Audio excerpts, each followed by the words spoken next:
tao cái máy kìa nè. Ao khai ý số nè.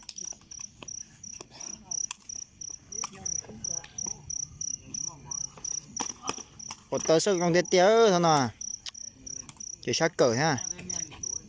Hay là ao số nè. Cỡ đó ha. Đa nữa lỡ.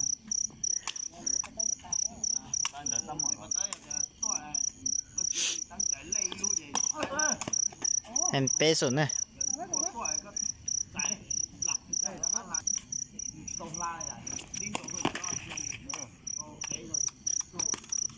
Em plau số nè. Này trong tiết tiếu sự nè.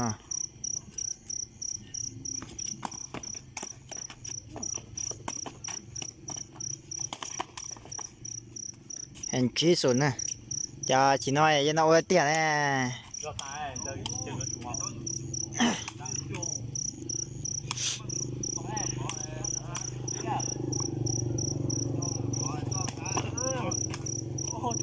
Em ý chí.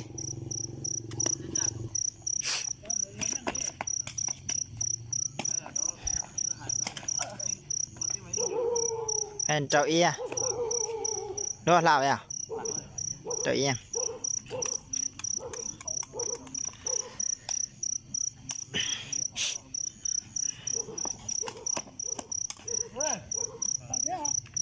Em ở trâu à.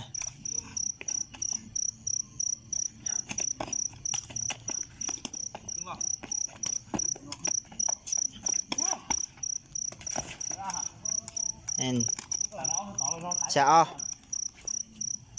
Như nói cho thuần tiền như nào chỉ chào như thế nào như thế à.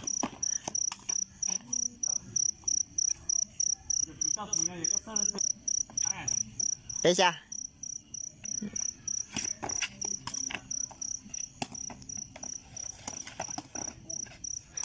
Em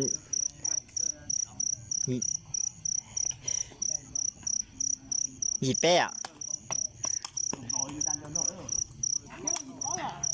Gì bé?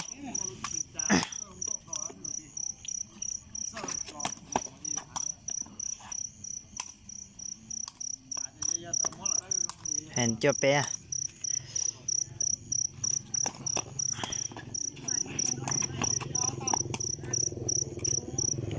Hẹn cậu bé kiếm nó khát thì tia kiếm nào.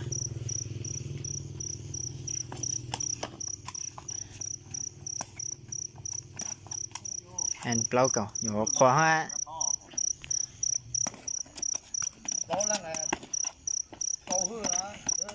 Hẹn chí cậu à.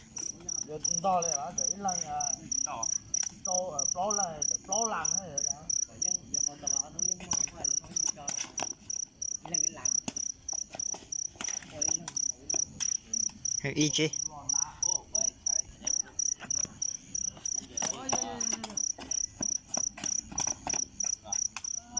Em chào ý à.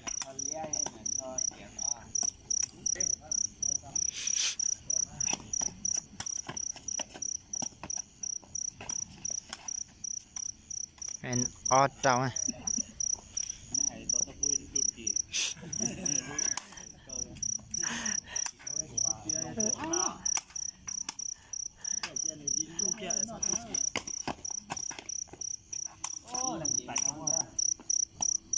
Em chào à.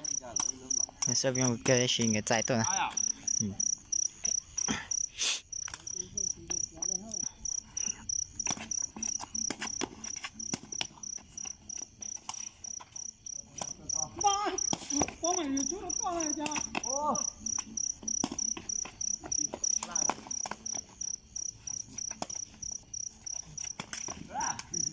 Kim nó chèn ra cái dân kìa.